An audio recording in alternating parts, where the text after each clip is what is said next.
What this chat's going to be about tonight. Yep, very excited for us people down here in Victoria with the Victorian High Country, and going to be opening up the seasonal gates. Closures finish tomorrow. It's always that first Thursday before Melbourne Cup Weekend is when the tracks officially open, and someone's loud and clear like to hear that. So this is when they officially open. So all going to plan. The seasonal High Country gates will open as of tomorrow and be ready to go for Melbourne Cup Weekend. But there's a few things potentially going on that may put a few spanners in the works. And I think, probably anyone who's looking to get away this long weekend, because the weather's looking pretty all right too for it. I think you're still going to have to do a bit of forward planning and see if there is any maybe extended track closures. We'll get into some of the tracks that do have extended closures on them every year, but we'll get into those a bit later on. I've got a few notes here. We're going to go through all that. But I think anyone who's planning to get away are probably going to still have to maybe do some planning and see if all the tracks are open on the places where you want to go. Jump on maybe Parks Victoria website, see if there's anything on there where it is maybe listing some maybe extended closures due to weather. And the big one is, it was only about 3 weeks ago as of today. We had some pretty horrendous weather down this way and covered a fair whack of Victorian High Country, pretty much from Mansfield right across Locola, Dargo and beyond. So the weather's going to play a big part is into what river crossing is going to be like and tracks and that sort of thing. About 3 weeks ago, over a 9-day period, about 8-9 day period, we had 4 days of bushfires, which were further way down past sort of Dargo way, somewhere down that way they were. And then we got these a mighty rainstorm came through. Now, the rain was certainly great because it put all the bushfires out, but we got a hell of a lot more than what was certainly bargained for. And we got massive floods through especially the Locola, Dargo areas. I saw footage of around Locola there. Those have been into Locola under the bridge at the general store there in the caravan park. The bridge that goes across the McAllister River. Now, the water there was almost lapping underneath the bridge. Now, that's got to be the best part of probably 8 to 10 metres deep at that point. And, the river's probably 50 metres plus in width, roaring down the river. Now, you look at where that's come from way upstream now. Popular track is that McAllister River track at the bottom of Butcher Country and those sort of things through there. People like to go through there. Well, Bettingham, I'd hate to think what those sort of crossings are going to be like at the moment. So anyone who's going to be, one of these first groups through, as this happens sort of every year, but even more so this year because of the horrendous weather we did have only about 3 weeks ago, as to what some of these river crossings are going to be like. So you're going to have to be extremely well prepared for anything like that, and trees going to be down and those sort of things. So you're going to have to be well prepared for anything like that. But river crossing is going to be the big one. Who knows what the crossing is going to be like? Who knows? They could be like dropping into gunshot up there at Cape York. You just don't know until you start going through some of these crossings. So the first people going through are going to find out, and some of them may even be impassable. In a Parks Vic, they certainly haven't been able to get round to every single track in the Victorian High Country to see what sort of condition all of these river crossings are in. So that's certainly one area that's going to get hit pretty hard, and that's certainly upstream of Locola. And then you get over the other side, Dargo was another area that was massively hit. Those of you know Dargo Pub, now all of us have been there, I think. Camped out the back of the Dargo Pub many times. Now, that was all underwater. The whole camping area there at the back of the Dargo Pub. So the Dargo River was completely swelled. So massive rains there in that whole area. And then I saw footage of Kingswell Bridge with the Wonnangatta River that flows underneath it. Again, pretty much most of us have been to Kingswell Bridge and even driven the river crossing many times, as I drove it in that Billy Goat Bluff video I did only about a month ago. We drove the river crossing and it was probably only maybe half a metre deep. Whereas when the floods came through that 3 weeks ago, again, it was almost lapping underneath the bridge there at Kingswell Bridge. Now, that's easily 10 metres deep at that point and, 50, 60 metres wide, roaring down the river. And again, think about where the Wonnangatta River comes from upstream, and the Wonnangatta goes right up into Wonnangatta Station and beyond.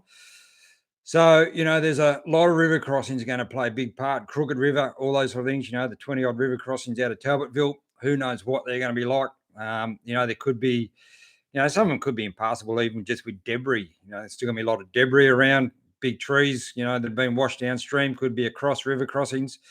River crossings that where you would think they'd normally be every year, while they may not be there in that point. They could be, you might have to get in and out from some other point. Who knows where they're going to be completely washed away. So, going to be really, really careful for those people that are heading through. There's bound to be someone getting out tomorrow or even Friday, going out early. But especially over the weekend is going to be the big one when there's a lot of people getting out. And there will be a lot of people out, I would reckon, because of the weather's going to be pretty all right. But at least all those little towns, Lacola, Dargo, all back up and running again. All looking forward to welcoming plenty of people coming through. But those areas were hit really hard with rain and that floods over that time. And even 2 nights of that when we had massive floods, then we had snow going on too up in the high country. So it all happened over that 8-9 day period, from bushfires, floods, and then massive snows going on as well. And I see someone's mentioned here about Dargo High Plain Road. We'll get into that in a minute. So yeah, it's just some of the things. I've got a few notes that I'm sort of got going over here. But one thing is, you're really going to have to make sure you just check and see what is open and what's not. But we'll get into Dargo High Plain Road. Now, this is the first time that I can remember in quite a few years where Dargo High Plain Road, and this is straight off the Alpine Shires Facebook page, if anyone wants to get on and have a look at it. But they are saying that Dargo High Plain Road will be open from 4 p.m. on Friday, the 3rd of November, which is great, especially for Dargo, because people can now get through from that bright side, get through to Dargo very, very easily down Dargo High Plain Road, because it will be open. Going by that Facebook post, as of 4 p.m. Friday afternoon, Dargo High Plain will be fully open. Whereas the last few years, it's been closed sort of right up till nearly the end of December. Sometimes it's been that badly damaged. But this year, we lacked a lot of snow, so there was no bugger all snow, and there was not a lot of rain over winter. So therefore, the road didn't get chopped up and chewed up, even though it is a seasonally closed road. But unfortunately, people still do drive it. So Dargo High Plain Road will be open as of Friday. And the other ones too, especially chainsaws. Look, anyone is going to be these first groups through. Chainsaw is going to be an absolute must. Make sure you got plenty of fuel, plenty of sharp chains, because you could be cutting for ages to get through. Who knows what you're going to come across. You may even come across trees that are going to be too big for what you're capable of, being able to chop down, and you may need to turn around. But if you do come across something like that, or even washaways, massive washaways, the tracks are washed away from erosions and that sort of thing from big floods a few weeks ago, try and take as much notes as you can on where these positions are. If you've got GPS and those sort of things, try and get some GPS coordinates for where these big trees are, or washaways, and those sort of things, and try and report them to Parks Victoria office whenever you get the chance to, so they can potentially get out there and clear up what's the obstacles that we're dealing with big trees and washaways and those sort of things. Because like I said, they aren't going to be able to cover the whole area. There's going to be a lot of feedback coming out from people over this weekend. So I'll be pretty keen, maybe Monday, Tuesday, or Wednesday night next week, see some of the feedback coming from people, to see what they found in the way of damaged tracks with this rain. It was only 3 weeks ago, because I'm tipping there'll be a few. And there could even be some extended closure we don't know about. They may not even be listed, up on Parks Victoria website, but you could come across some road closed signs, stuck in the tracks. And if you do come across those, please don't drive through them. They're there for a reason. They will be there for a reason. Could be, again, what we're talking about, big trees, washaways, who knows, whatever. But if you do come across a road closed sign, or you do come across a gate that's still shut and locked, don't go smacking it down and try and drive through it. Again, maybe report that one to Parks Vic when you get an opportunity, and they'll probably be able to explain to you as to why they've maybe left a particular gate locked and shut. But there'll probably be some sort of information go on with it. If you do come across a gate that's locked, sometimes, generally they will leave a note of some sort drawn up as to why that particular track is still got a gate shut or a road closed sign. So do heed these warnings and do take notice of those signs if you do come across them, and don't go going through them, because it creates all sorts of dramas with insurances and that sort of stuff if it is a still closed track. The other big one is there is still a few tracks that I certainly know about that do won't open until November 30th, and this happens every year. Kelly's Lane, just out up like Bubbler there is certainly one. Clear Hills track that runs over the top of Mount Sterling, and Davies Plain. I don't know what's going on with Davies Plain because it's had some closure issues for quite some time. So I don't know whether the full track is open. That's something you're going to have to maybe look into, but they are November 30 openers anyway. So if you're looking ahead towards Davies playing those sort of things, we'll maybe do check later in November as to what's going on with Davies and see if it is going to be open by the end of November. I've seen a lot of social media posts, social media going off its head as it does every year with the tracks being opening up again. And a lot of posts about people want to go and visit Craig's Hut, which I can certainly understand why they want to go and do that. Beautiful place, great spot to go and camp up there and have some lunch, whatever. But there's been quite a few posts from people that are looking to go there for the first time. And, it's good to see people get up there. And they're asking, I want to go to Craig's Hut over the long weekend. Can you suggest, some places and other sites to go and see? Well, people are throwing out some great ideas, along the King River, Lake Cobbler and, Bindaree waterfalls and those sort of things. But quite a few people have also mentioned take the drive over Mount Sterling, Clear Hills track over Mount Sterling and check out the amazing views from the top of Mount Sterling. Well, you're not going to be able to do that. It will not open until November 30th. So it will be shut from the top of Monument tracks. You'll still be able to come up Monument track, providing there's no weather issues with Monument. But yeah, between Monument track up over Mount Sterling to Harkragat Huts is where that sees that closure will be enforced until November 30th. Now, because that's not managed by Parks Vic, it's controlled by Mount Buller Resort Management, and that's why they have that extended closure on it. So well worth checking that out and keep those few extended tracks in mind. There's probably a few others around too, but they're bound to be all listed on the Parks Vic website. If you get on the seasonal track closures, and you'll see what tracks are on there that are every year with an extended closure. Check those out on the areas you're looking to go into. What else we got going on here? Campfires is going to be another big one. We're potentially coming into a pretty bad summer this year from all accounts, from the weather forecasts that have been forecast early coming into summer because it's so dry and we're looking at a very, very hot summer. But campfires are going to be a big one. And look, you should put them out all the time. So, as soon as you're leaving your camp, make sure you do put them out. There's nothing worse fitting. The amount of time you see campfires still burning and there's a flowing river, 5 or 10 meters away. So put your campfires out every single time, regardless what the weather is, just getting a good habit of putting them out, throw a couple of buckets of water on it and make sure they're well and truly extinguished. And the other big one is if you're in camp and you've got a campfire going, make sure there's someone that is at attendance of that campfire, because there are fines in place where if Parks Victoria officers do roll through your camps and there's a campfire there that's burning and no one's anywhere near it, there can be fines given out for those as well. So be very, very conscious of your campfires and make sure they are well and truly looked after. But the big one is that, make sure you do chuck plenty of water on them and make sure they're well and truly extinguished before you move on. This one here, look, we all talk about, shovels and digging holes for toilets and that sort of stuff, make sure you go and dig holes. If you're not staying around camp areas where there are drop toilets, if you're going to be going a little bit more remote, make sure you go and dig a hole. The amount of times you see toilet stuff just scattered through the scrub, I don't know what's going on there, but it's feeding them not on. It's not hard just to grab a shovel, go and dig a hole, do your stuff and bury it again. Job's done, and keeps that area looking nice and clean for everyone else to enjoy it. So get rid of those.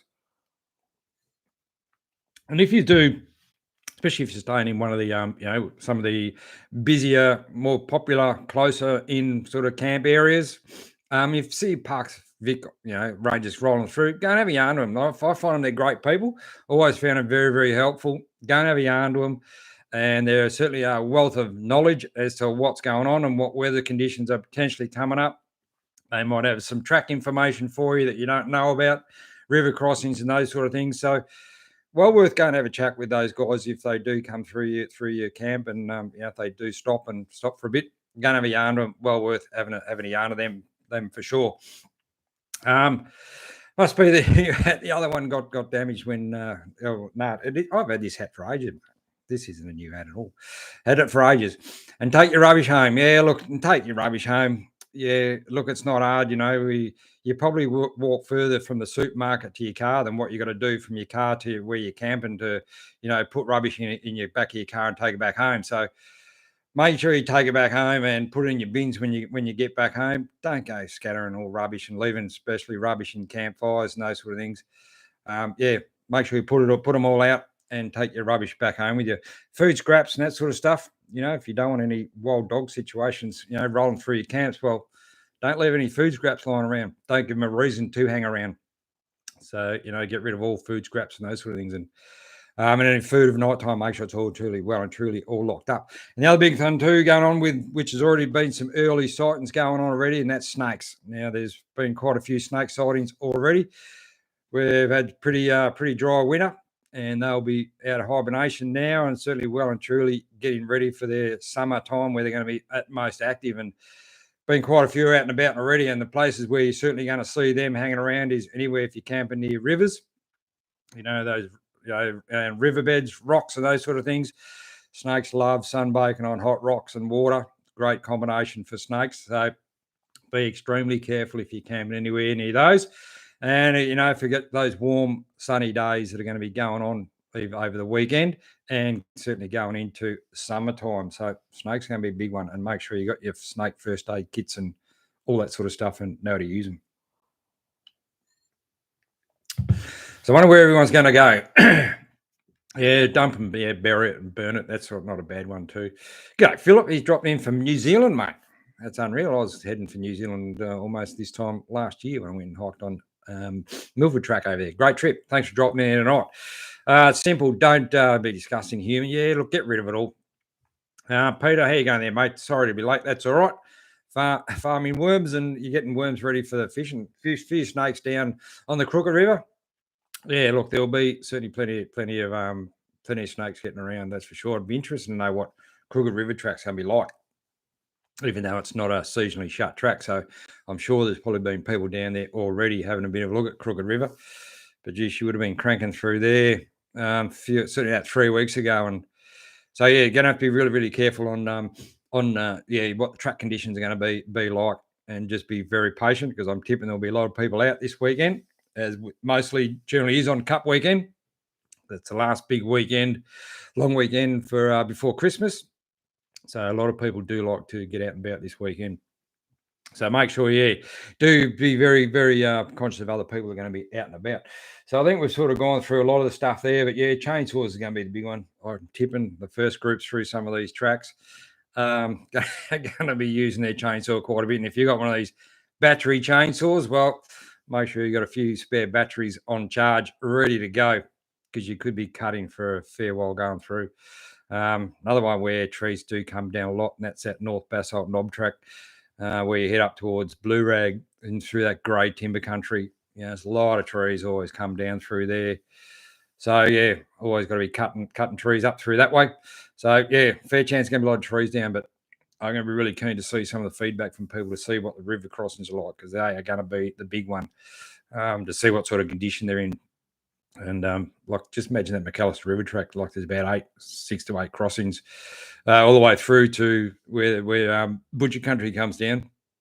I can only imagine what they're going to be like. So they're going to be pretty full on. And even if you're going to drive some of these crossings, if they are drivable, you still have to be very, very cautious of even that, because you just don't know what's under the surface, especially if the water's not that clear. You don't know what's under the surface, what's been washed down upstream from these big floods, what big holes have been washed in there, rocks and those sort of things. So going to be really, really cautious and those sort of things with river crossings.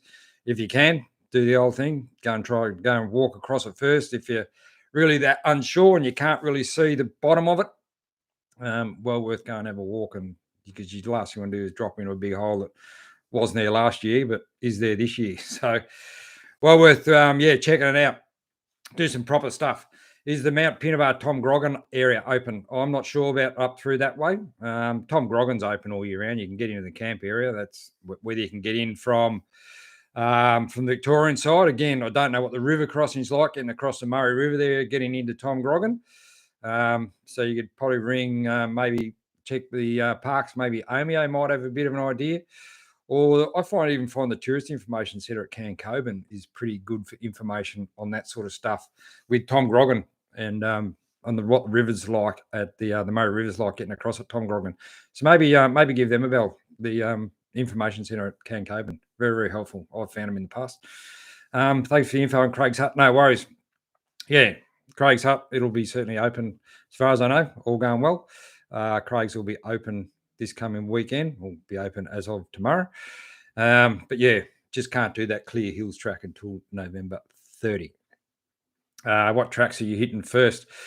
Not sure. I'm not sure what's going on yet. I might head up through Nicola and maybe up towards Howe. We'll see where we end up going. I only got a few days, so we'll see. But I'm planning a week in November at some stage, so a couple of trips planned for that.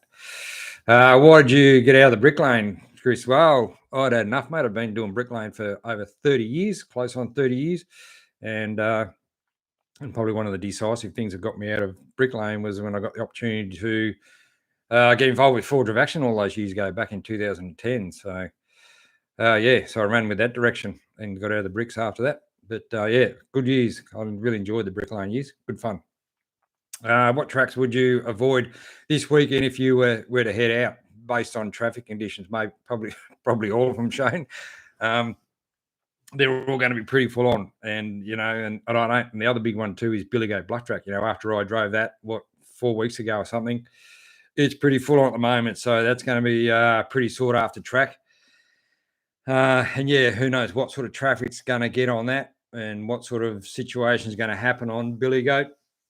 There could be an absolute mess going on with bank ups of traffic if people start getting into trouble on it. So yeah, Billigoat might have to be very, very cautious of what you're going to do on Billigoat if you're going to take it on. And if you've got maybe another UHF radio or maybe a spare one, just maybe have that on scan. You might be able to pick up some convoys, and you might hear some conversations, from others that are dealing with situations or that sort of stuff too. So I reckon Billigoat's going to be pretty busy over the coming weekend, because they say all that area is now all back open again. But yeah, would be worth having a look. Running Creek Reserve was like Caravan Park last weekend. Yeah, Running Creek, look, it's a really, really nice spot there. It always gets busy if you stay in the main camp area, because there's drop toilets and that there. I've stayed at Running Creek a few times, but I've always tend to go over the river. If you get away from the drop loos, as long as you're set up for it with your shovels and that sort of thing to dig toilets, that sort of stuff, no worries. But I've found, if you go across the river from Running Creek, the main camp area, some really nice spots over there. You can zigzag your way across the river and get into some good spots. But the main area is always a busy spot there because of people like the drop toilets, and plus it's a nice camp area too, right on the river there, right on the Harquay. Really nice.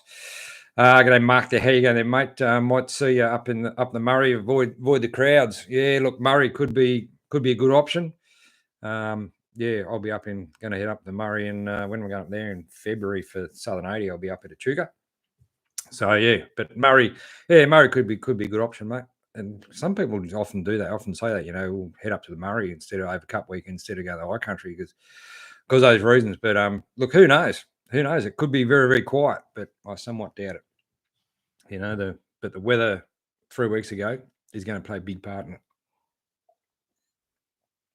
as to how easily people get through, and if you can get through. But I'll repeat it again: if you do find any situations, that are out of your depth, you can't handle, can't get through, big trees, whatever. If you haven't got the chainsaws, big enough saws to clear big trees, please take notes of them where they are and try and report them as soon as you can to a local Park Victoria office, and give them as much accurate information as to where these situations, washaways or whatever are, so they can hopefully get there and get them sorted out. Was going across the High Country. Don't know what they are, but yeah, a few of them going to be in the High Country. 2 drop toilets in the main campground of the toilets. Yep, they are. Yep, few there, but not a bad spot though. I do like it. Good area. Did you see some of the footage flooded of the Land Rover that tried crossing the McAllister River at the bottom of Burgoyne's? No, I didn't.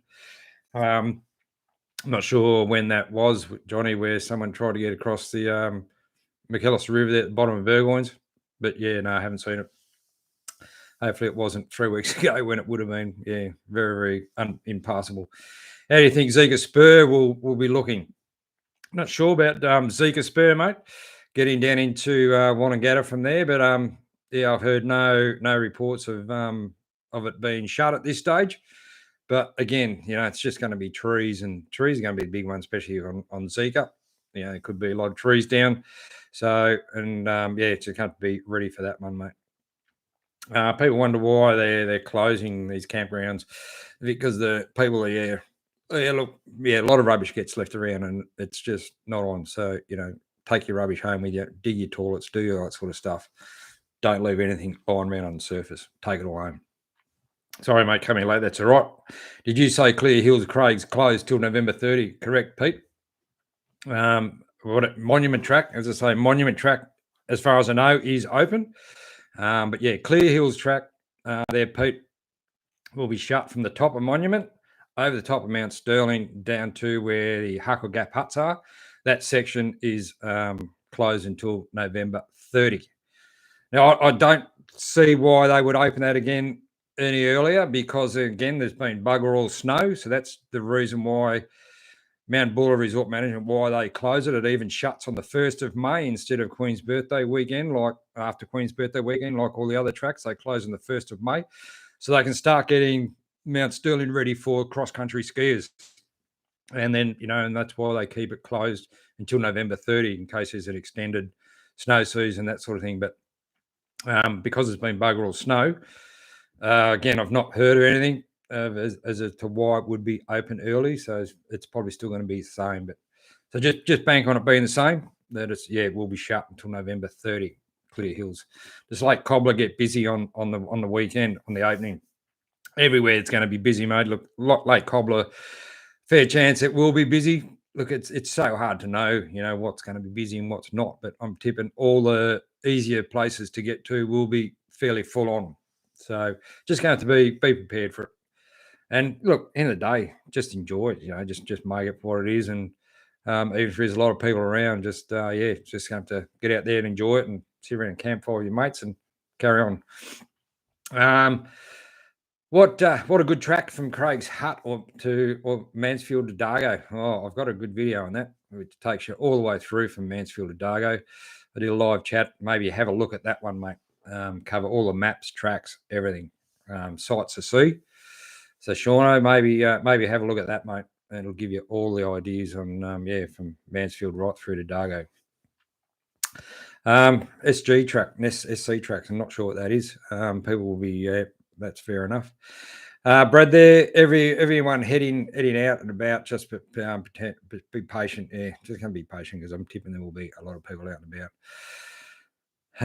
So yeah, I think that's probably about it. So be very, very patient, guys, and yeah, make sure your chainsaws well geared up. Make sure your recovery gear. Look, it probably wouldn't even hurt maybe if you got a drag chain or something like that, because you may have to, drag a tree off a side of a track or something like that if you can't move it. But yeah, I'm thinking trees and river crossings are going to be the two big potential big problems this coming weekend after the massive rains there a few weeks ago, because they were horrendous, massive, and it went over big rains for over sort of about 3 or 4 days. So yeah, the rains are definitely going to be a problem. You're still planning your trips to Packsaddle? I was going to try and get up to Packsaddle when I went up through Broken Hill, but I didn't get there. But I might look at that next year, probably around winter time next year. Look at heading back into Central Oz again. So yeah, Packsaddle would be nice when I get to that pub for sure and check it out. I reckon the Button Man would be well away from the Vic High Country this weekend. Oh well, who knows? I haven't heard or seen much of this Button Man since the Wonnegata stuff, but yeah, I'm tipping he's probably going to be still up there wherever his spot is. Half his damn luck, I reckon. Ninja, how you going there, mate? All the Snow River National Parks tracks open. Dedic track, I've not heard anything about over there. I think there's a few, maybe some November 30s on some of those tracks too. Again, just going to have to jump on if it listed. Have a look at Parks Vic website. or maybe look at Parks Vic. I think there's one in Buchan or somewhere down there. I think there's a Parks office down there. You can probably even chat with them and see about the Snow River area and what's going on down there, because I'm not really sure at this stage. Got any big trips planned? Yeah, I've got a couple of big ones planned for mid-November. So a couple of cracking solo locations I've got ready to go for that. Chris, where's the best place to set up base camp with a camper and a young family in the high country? Look, that depends where you're coming from, but look, that Dargo area is pretty good for base camping, especially if you've got campers and family and that sort of thing. Italian Flat, which is only about 10, 15 minutes out of Dargo, or you could head down into Talbotville, camp down in there. You get a camper trailer down in there and base camp there, and then you can do all your tracks from there. You can go into Wanangata, do your Blue Rag, Billy Goat, all that sort of stuff from Talbotville. Probably that Dargo area is not a bad spot, or anywhere out along, Tambourine Road, along those camp spots right on the Wellington River. There's some really nice spots there too, and a number of tracks you can go and do from that area. And then you get over the other side, the Mansfield side, easy to get into Sheepyard Flat and those number of spots there along the Harker River. Right up to Tunnel Bend, there's a number of good spots there where you can base camp up, and then heaps of tracks you can go and do up to Slate Mine and that sort of stuff. Go and check out the huts around Bluff Hut and Lovick's Hut and those sort of things. It's also from Sheepyard. So there's a couple options there for you, mate. It depends on what side of Melbourne you're coming in from. How will the bushfire season affect people on the tracks? It could affect us at the moment. It's not going to, not at the moment, but the bushfire season, what's being talked about and what's potentially going to happen this year, it's going to sound pretty damn horrendous. So we're just going to have to wait and see how that all pans out and see if it's going to be as bad as what they're sort of predicting what the summer season is going to be like this year. And let's hope it doesn't happen, because it's, look at the fires we had only 3 weeks ago, very early time for big fires, and we're lucky to a point we got that rain, but a bit too much rain because it put the fires out, but then we got these horrendous floods that came with it. But they were pretty bad, those fires there 3 weeks ago. Not usually time for where we get a lot of bushfires, and they were very early. So let's see what happens coming into summer when it really kicks off. Right, I think who's going on there? Do you have any recommendations for good fishing spots anywhere where there's any of the high country rivers, mate? You can certainly throw a line in. There's ample heaps of options there for throwing a line in. I don't have any secret spots, but look anywhere along the King River, Wanangata and those sort of things down the Snowy. Plenty of fishing spots to dip a worm or throw a lure in, that's for sure. So there we go. I think that probably covers it. So if you're going to head away this weekend, guys, have a great weekend. Be safe, and just be super prepared for anything, because who knows what's going to happen when you get out there. From track conditions and trees and that sort of stuff, it could be potentially full on, but we won't know until people start traveling again and seeing what it's like. So I'll look forward to some reviews coming back through on early next week after people get back from their weekends and see what they find, because it's going to be pretty interesting, I think. Especially that McAllister River, that goes a long way up. That runs right up the King Billy track, right up the top up there, between sort of Lovick's Hut and across to Howard High Plains. That McAllister River runs right up there. You actually cross it on King Billy track, so that's a long way up there. And then to see what it was like in Lacolla Township, far out, it was full on. So, and as I mentioned also about the Wanangata, the Wanangata River, it goes a long, long way. And you saw how wide and how deep it was underneath the Kingswell Bridge, full on. So we'll stay tuned. Stay tuned for track conditions next week, because I'm going to be looking forward to it. Good on you guys. Thanks very much for dropping in tonight. Have a cracking weekend wherever you're going to go, and stay safe.